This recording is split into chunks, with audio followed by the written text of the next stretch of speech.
Dene iki wong pinter ngarahno iki sangkane kok kidul, apa kolor. Lho, ngene iki lho. Ora ngono asile gedhe.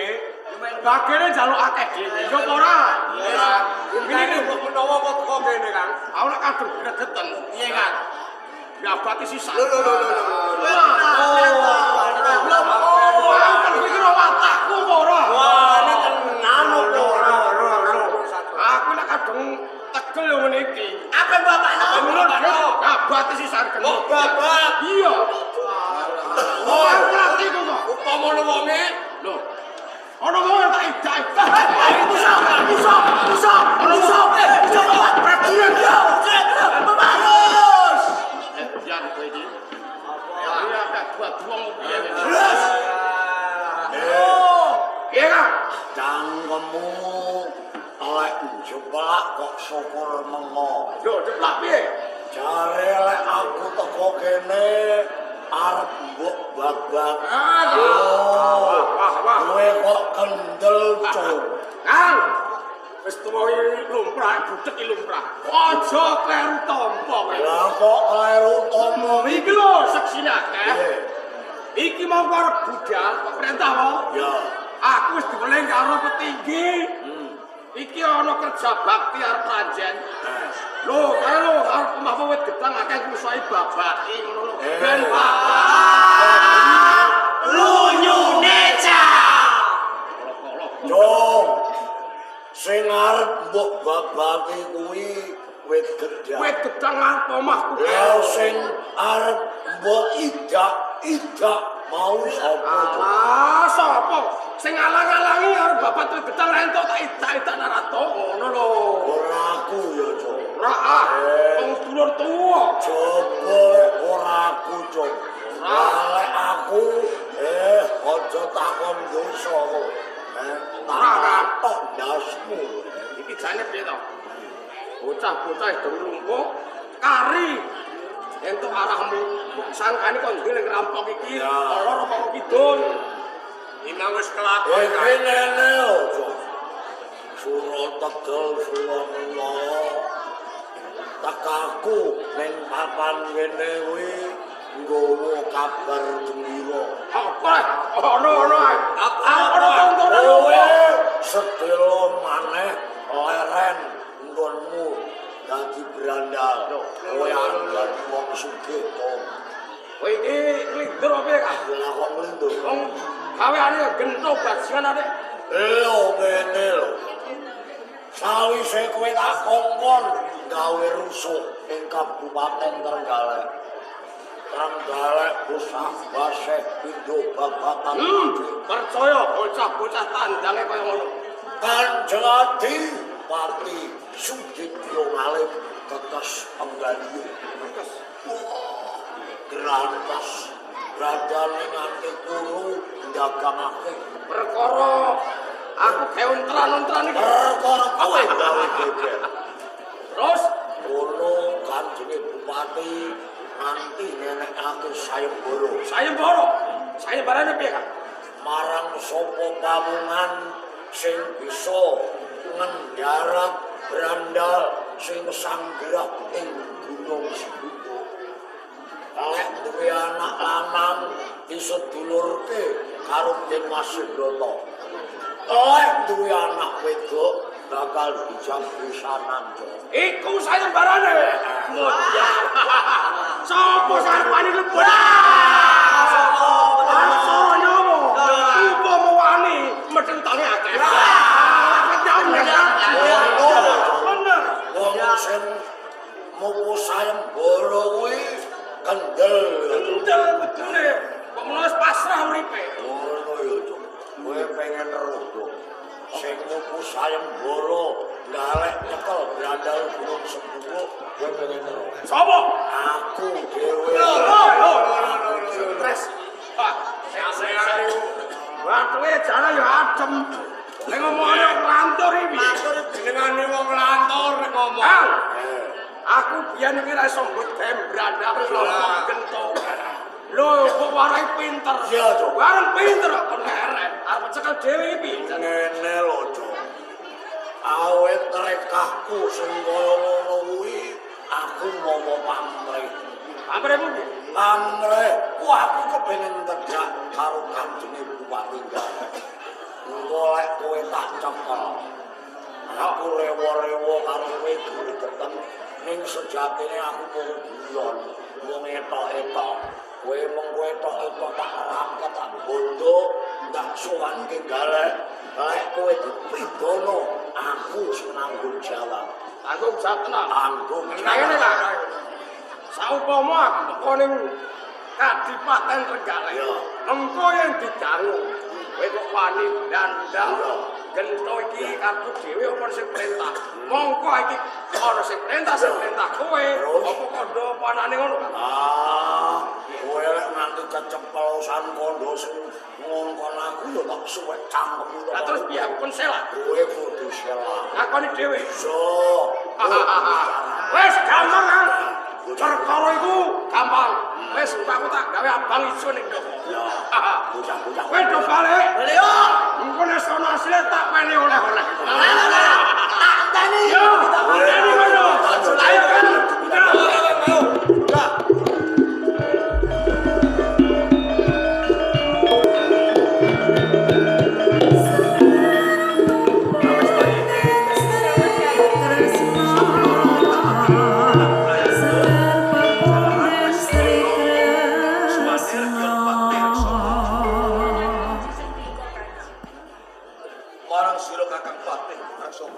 Sabda dawuh paring pangandika Kanjeng Bupati. Purwomadya Wusana nalika Kakang Patih Raksa Praja tak utus supaya biyawarakake sayembaran sambung kelawan kedadian ana ing Gunung. Apa wis ana sing pupuh sayembaran? Kepareng matur sisip anggen kula matur diksa paring sami panas. Iya. Duh Kanjeng Adipati Sudibyo ngalih sesembahan lan pepunggen kula. Dawuh dalem sampun kula biyawarakaken wonten ing saindenging wewengkon Kadipaten Trenggalek. Yonani sinten ingkang saged nungkep wontenipun brandal wonten ing Gunung Sumbing. Sampun wonten andhahan dalem peranganipun kalebet sesepuh wonten ing Kadipaten Trenggalek. Boten wonten sanes Kakang Lurah Siman nggih Kakang Lurah Warok Dina Seja Kanjeng. Kula nganti aku nganake Girsaibur supaya enggal ana kerampungan kang dituke dening para brandal kang mapan ana ing Gunung. Lalu Yen to nyata pancen Lurah Gunaseja ya Lurah Siman kang Girsaibur muga wae kanthi tekating Lurah Siman kang kepenginen tremake Kabupaten Trenggalek enggal bisa pupuh Girsaibara kang tegese ana kerampungan sambung kelawan brandal kang rempon ana ing Gunung. pegaten iki. Namung ngerantos lan nenggo dumateng datengipun Kakang Lurah Siman nggih Kakang Warok Dina Seja Kanjeng. Muga wae Gunaseja mengko gawa kabar sing apik bisa ngrampungi brandal kang ana ing Gunung. Inggih. Lho lek sapa kae? Amin suwun.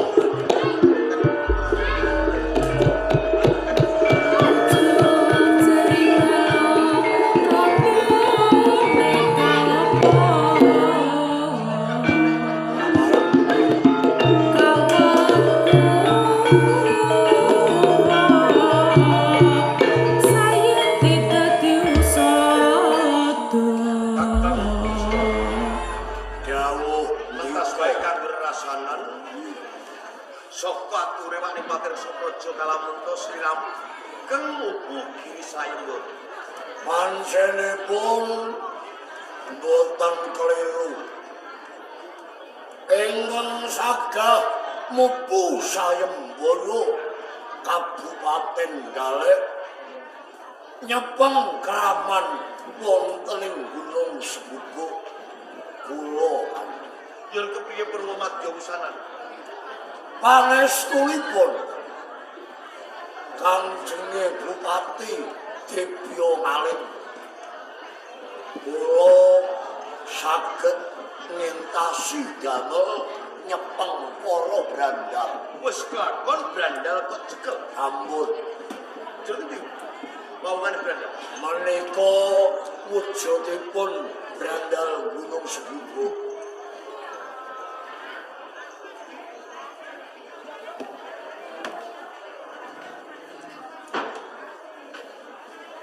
Gedemu ora cilik, dhuwurmu ora cendhek. Nang wis gawe gising kawula ana Kabupaten Trenggalek. Wis jarah rayah bandaning kawula. Wis gawe pangobaran ana ing Karang Pradesan. Kowe iki gawe kapitunaning liyan. Mongko jeneng tumindak brandal, maling, ngerampok lan sak piturute. Kuwi dadi larangane negara. Apa ora ana gawean sak liyane kowe tumindak ala to? Sopo dadi jenengmu?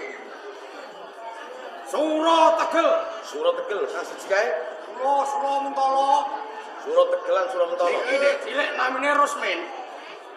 Sareng gede-gede wani wong dadi Sura Mentala. Nek jeneng yo kowe dhewe kok. Lah iya cilik Rusmin. Aku ora takon perkara jeneng cilik lan ora. Sing baku kowe salah. Mula saiki kowe kudu nampa pidana jumpuh kelawan kaleputanmu sing wis gawe gendro ana ing Kabupaten Trenggalek. Mong bae. Sadurunge aku matrapi pidana kelawan kowe, aku bakal takon. Gonmu tidak berandal. Iki mergo kepepet uripmu, apa kowe diperintah wong liya? Bloko. Loko. Kula wani brandal, ngerampok, gento niki enten dalange.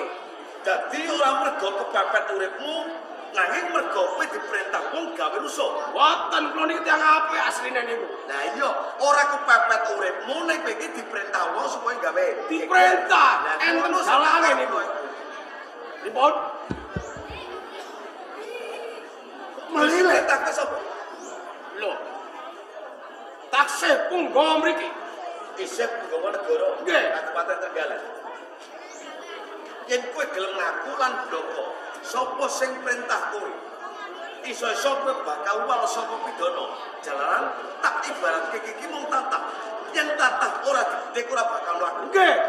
Nanging yen to kowe ora gelem bloko, iki malah tansaya juru paukuman. Sing perintah kula niki pangkate mboten baen-baen lho. Pangkate ora baen-baen. Nggih.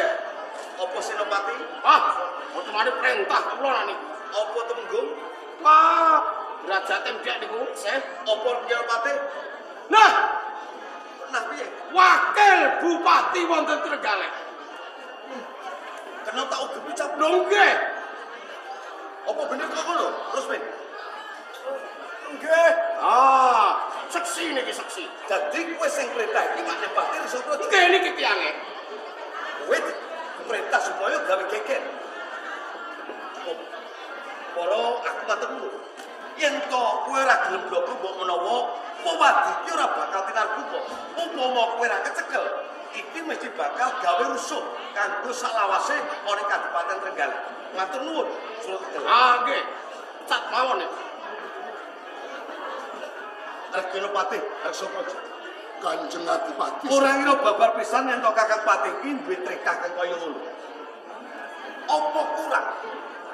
Kekucap kang tak parengake kelawan siramu. Kalau untuk siramu kuwi durung mareng nampa bunga saka Kabupaten Trenggalek, mbok yo matur bloko. Apa pancen Kakang Patih Arsoprojo pindur kekarepan yen kok kepengin lungguh dadi bupati ana Kabupaten Trenggalek. Mboten Kanjeng. Upama kok Kakang Arsoprojo ngepenginake lungguh dadi bupati ana ing Trenggalek, monggo. Nanging aja kaya ngono carane. Mboten Kanjeng. Carane kudu nganggo dodok satriya. Kudu wani tanggung jawab. Saestu mboten Kanjeng. Duh Kanjeng Adipati Sudibyo ngami. pepunden lan sesembahan ngersa dalem sampun gampil pitados dumateng aturipun Surategel menika atur ingkang boten maton sekedhik kemawon boten wonten seratanipun kula gegadang saya malih kula kepenginaken nalap dumateng palenggahan wonten ing Trenggalek boten Kanjeng Gedung jero kuwi iso dijajaki. Dhuwure gunung bisa dirambati. Sopo sing ngerti kelawan isin sing ngatine manusa? Saestu boten. Kagantung wonten ing alun-alun menawi apa kula ingkang perintah, kula ingkang kongkonan boten Kanjeng. Upama ora gedhe lelaban tungkan Kabupaten Trenggalek kok menawa aku wis paring pidana kang abot lawan Retiro Pating Somojo. Surategel lan kowe Suramento. Aturmu iki atur sing kaya wara apa mung lames samudana? Restu niki kok. Yen kowe lames samudana, kowe malah bakal nampa pidana sing gedhe. Nanging ento kowe gelem atur jujur yen to anggonmu tumindak brandal ngerampok ngecu kuwi sing perintah Reksa Praja isih ana pangapura kowe keluargamu. Yen kowe ngaku bisa-bisa keluargamu bakal tumpes tapis tanpa tilas. Ah, mesti perintah niku niki Kanjenge. Niki wah kejem nek boten kula lakoni omah kula jek diobong kok niki lho. Restu niku Pati Surategel niku nyuwi lagi. Piyambake niku matur sedina A sesuk B sesuke malah C sampun ngantos gego. Dahar aturipun Surategel menika Kanjeng. Surategel, sepisan nek aku bakal dangulan kowe. Tenane iki anggonmu ngerampok iki karo dhewe apa sing perintah? Yen pancen kowe jujur ana pangapura, nanging yen tok kowe goro, kowe bakal nampa pidana pati sak anak turunmu. nek jujur kula bebas saking pidana. Kowe bakal ora nampa pidana. Saestu niku. Ya ya. Jujur. Nggih. Menika karep kula piyambak. Karep kula dhewe. Nggih. Nek dene wis jujur, kula aku bakal paring pangapura nanging tumindak salah tumindak luput aja nganti kok baleni meneh. Saya gawe kapitulaning tiyang lan musuhi kelawan negara. Boten kula insaf. Sewu Kanjeng. Kula sing boten trima perkara niku. Kowe pencemaran nama baik. Kowe ana ngersane Kanjeng Adipati, dakwa aku sing dadi dalang. Ampun akane kula jujur niku mawon. Iki hukumane iki 70 taun. Wah. Yo, Niki boten umum. kula boten trima perkara niku. Dasare napa piyambake niku mitenah kalian kula. Pripun? Yen to perkara karo Kabupaten Trenggalek wis rampung. Dene mengko ana perkara liyane kelawan Negara Pati Reksa Praja. Iki ya mengko rembugane kelawan Surategel. Oh, menawi katen nyuwun wekdal sawetawis. Iki tak rampuni. Surategel, Enten kok. kowe kok isa-isane mitenah aku ning pendopo aku. Iki karepmu piye? Oh, damai mawon. Ora iso. Bojone kula pek. Ora iso. Damai niki. Piye? Bojone kula pek. Ndi bojomu iki? Boten ate griya kok. Saiki apa dasarmu apa? Kowe mitenah aku dasarmu apa? Dasare pun genah. Kula ajeng ngerampok teng Trenggalek jenengan penggak. Ah niku dasare. Sing pindho. Apa kowe ora milih palenggan? Ana ing Trenggalek. Ah, boten ah. Apa wis bosen lawang aku dadi patih? Boten. Kula ki mangkel perkara ajeng ngerampok boten entuk niku wau. Ngaten menika Kanjeng. Dipun hukum sing suwe mawon. Ampun Kanjeng. Malah provokator jenengan pripun. Ini. Ya, perkara kita anggap wis ana grampungan. Antara siji lan sijine aja nanti mengko malah bisa nambahi dedak ana Kabupaten Trenggalek. Mulai tak ngapura nanging pawen iku lawan kowe aja pisan-pisan tumindak utang. Kon kapok ajenge pun kapok. Para sira kakang Gunus Dawuh dalem. Yen ngono teges kakang kang bisa mengku sayembarang. Nggih. Sambung kelawan sayembara. Ing kene aku bakal pitakon kelawan kakang Gunasjaya. Apa kakang Gunasjaya kuwi duwe anak wadon? Gadah. Oh, gadah yoga setunggal. Paus tri Kabut niku. Duwe anak wadon. nggih. Umure Menawi umur nggih, umur sak kemanten. wis sak umur Nggih, jenenge. naminipun Suminten. Kakang kacetha sampeyan sing bisa ngikuti sayembara. Mongko marang sapa pawongan ana Kabupaten Trenggalek kang bisa cilik nyekel lan gondo brandal saya mateni brandal kang rempon ana ing sepuh yen duwe anak lanang bakal tak sebulake kelawan aturan ning sepuh. Yen to duwe anak wadon bakal tak undung mantu tak jodohke kelawan putra Matur. Reh dene Kakang Gunasjaya kang bisa ngisi sayembara. Saya-saya duwe anak wadon. Mula anak ndika pun suwiten kula jodohke kalian pun Subrata.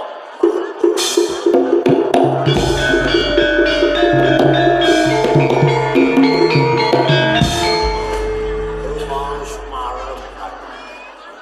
Kira-kira sampun rawaca dawuhipun panjenengan mati. Ibyoman. Napa dipun teparanipun kula wangsul. Sadurunge bali aku mau titip oleh Daupin pinanganten besok yen tono dina Respati manis sasi mampirana ing Pantiarta. Nuwun sacukupe kanggo Prabya dadi temantene Suminten. Mau tidak bocah loro niki pripun? Bocah loro tak tipe kelawan kowe ala apik tumindake gumantung kelawan Kakang Lurah. Nggih, nggih. Arep yundangan Arep Kanjeng.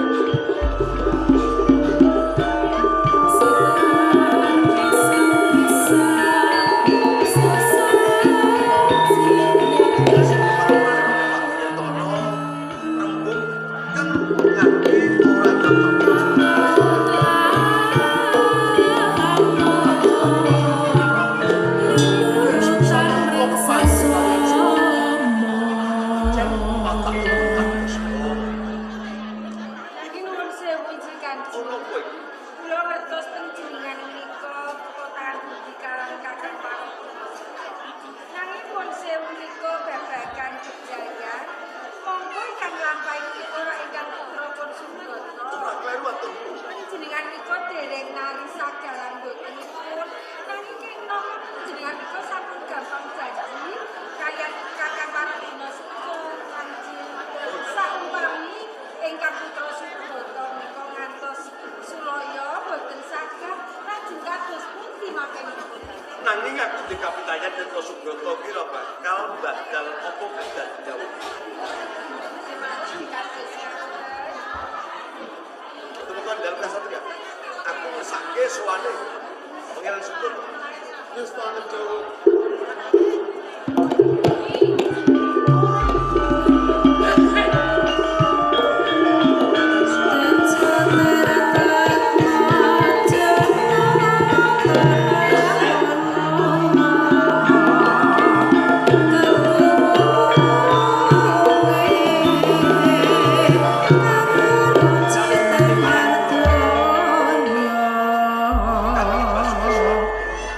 Pangestu panjenengan Kanjeng. Sowan kula pangersa panjenengan Kanjeng Sambita. Sugeng kula kunjuk Kanjeng. Iya, tak tompo gawe pompong. Atine wong tuwa ora liwat. Uga astine wong tuwa wae enggal sira tanpa. Sangat anggeng kula mugi ndadosaken lan boten kakang. Sugeng kula kunjuk Kanjeng. Katompo gawe bungayan ini wong tuwa nanging panestune ibu wae bali tanpa nono ya. Sangat anggeng kula mugi ndadosaken. Duka jiwa. Ger Pangeran Subrata. Estunipun dadosaken kaget salbeting bratos kula. Ing sekawit kula menika ngeslaken dawuh panjenengan. Baden kula Benaraga wonten dalem kasatriyan. Dumatan wonten suwanipun prajurit matur bilih kula kedah sowan wonten ngarsa panjenengan. Menapa ingkang putra nggadahi kalepapan kanjeng? Aja kalabutan kejroning menawa dubeh kang sira tak timbali sliramu duwe kalabutan babar bisa upama Subrata duwe kalabutan gedhe bisa dadi cilik duwe salah cilik bisa ilang merga saka sliramu putrane lomo panguwasa ing Kabupaten Tegal sing semua dadi aja nganti ana tetembungan besok kowe dadi bocah sing kok ketanggung upama ora sida dipek sliramu kuwi putraning Dipak mung wae kowe ijik kan sliramu tak timbali jalan ana sesambungane kelawan katentremaning Kabupaten Tegal dadi ana semurepu Trenggalek ora tentrem karana tumindake para brandal kang rempon ana ing sepupu nganti romutusan kawan Makupatih Reksapraja supaya nyekel para brandal nanging kasunyatane Makupatih Reksapraja ora bisa nyekel brandal nganti Rama emong beganti Rama gumung teman Rama libakake Girisayembara marang sapa wae kang bisa nyekel brandal kang rempon ana ing ing kono kalamun duwe anak lanang bakal tak sedulurake kelawan putraku Raja Subrata yen wadon kuwi bakal tak gawake kelawan sliramu. Kula ngene. Sesambungane ora aku kepengin nantu kelawan sliramu. Apa sekirane Subrata disanggup kalamun mengko tak jumrengake minangka dipati ana Kabupaten Tegal. Kanjeng menawi kersa panjenengan ingkang semanten. Kula ingkang lintir kawibahan wonten Kabupaten Tegal. Babar pisan kula boten kawratan kula saged. Saged tenan. Sadurunge kang sira lungguh minangka dipati ana Kabupaten Tegal. Kang sira bakal tak penangake. Milih salah sawijining wanita kinarya garwa kang ing tembene bakal lungguh minangka garwa Wiswana. Kanjeng ing ajeng kula menika sampun matur kalih panjenengan. Saben dintenipun kula menika tansah nengenaken menapa ingkang dados dawuh panjenengan. Ngantos wedal sak menika ati kula taksih sepire kantos boten kono babagan wanita panjenengan. Durung duwe padhekan wanita kecondong jroning rasamu. Sampun lawan ngendikane nopo. Kalamun tono peranganing lurah ing wewengkon Trenggalek kang bisa mukuhi Girisayembara Rama. Ora liya Guna Seco.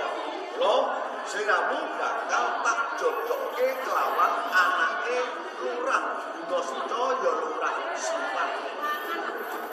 Jenenge Suminten.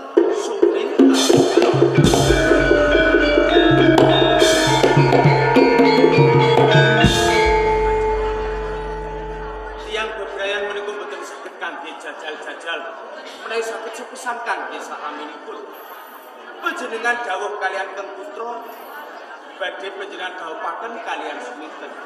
Weruh kemawut dereng napa malih wan. Nggih menawi Suminten menika pasuryanipun ayu, menawi boten menapa boten badhe lisemaken asmodane. Suminten kabar sing tak tampa kuwi kembang desa ana ing desa Siman. Oke. Para sejaka sing padha gandrung kapirangmu merga saka ayu Suminten. Yen ora percaya kelawan ngendikane Rama, kula pirsa kelawan kulo. Nggih, sedaya. Menapa leres ngendikanipun Kanjeng Rama bilih Suminten menika pasuryanipun ayu Kanjeng. Bener to, nggih. Bocah wadon sing jenenge Suminten kuwi kembange kawan kang saka desa Siman. Senajan to sliramu dina iki durwana lan diwuweki. Mengko saumpama kelakon dadi garwamu ora bakal Suminten nggih. Patut banget Kanjeng. Sakit semangga percaya lawan ngendikane putu. Takono wae pati. Paman pati. Nggih. Menapa leres ngendikanipun Kanjeng Rama dalem Kanjeng Ibu menawi Suminten menika pasuryanipun ayu. Boten sisip pangandikanipun ingkang Rama dalah ingkang Ibu. Suminten menika ketang lare bisul dados kembang kiduning Joko wonten ing dusun Siman. Wah, nek kula mestani kaya dene widodari. Suminten menika Saking kayune pindhone widodari. leres deh. Boten kaya menungso lumrah suminten. Ra wis percaya to. Kabeh padha ngandhake yen to suminten kuwi ayu kula ya. Kanggo nyampe perkara iki supaya galon rampung. Gelemo Subroto tak jawabke kelawan suminten. Kanjeng.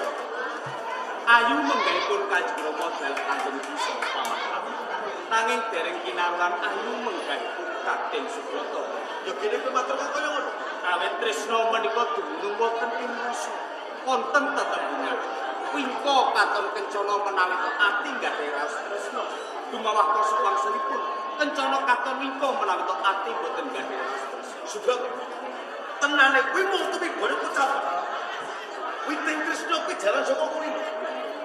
Wong bebrayan kuwi ora bisa diukur dhuwur derajat. Oke bodo-bodo lan ayu ning pasuryan. Ini kok Subroto. Kowe iki calon bupati. Mongko lho wis kaweca ing dawuh. Mongko dawuh iki mujudake sayembara. Yen to ora kelakon kowe dawuh kelawan suminten. Tur kaya ngopo asmaning ramamu? Apa Rama bakal dikoyoki kelawan kawula sak Trenggalek? Apa Rama iki bakal dikuyu dening kawula sak Trenggalek? Mula ya gelemo sliramu kuwi dawuh kelawan suminten. Jalaran wong tuane suminten sing bisa nentremke Kadipaten Trenggalek. Dados kanthi pawargan menika panjenengan jodohaken kula kaliyan suminten. Yo, Kanjeng Rama sinaosa kanthi pawargan ingkang kados ngaten nyuwun pangapunten. Kula boten sagah dhaup kaliyan suminten. Subroto.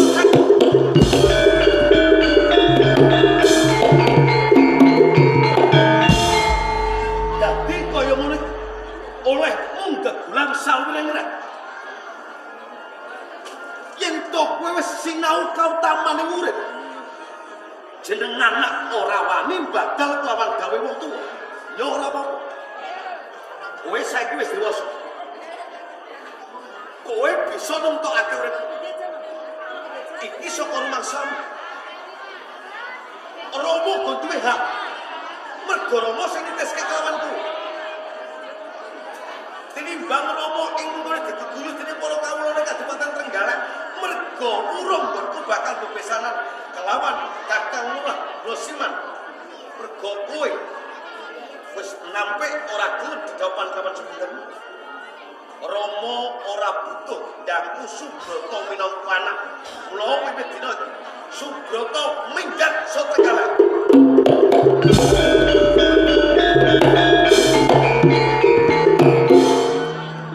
Boten napa-napa Kanjeng.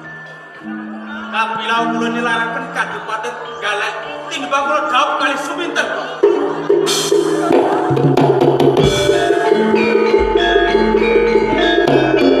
Ya kaya iki nek-nekane. Pendak aku duka kelawan Subroto kok bilani. Pendak Subroto tak bukani mesti kok bilani. Dadi bocah sing kudu tanggung wong maras Subroto.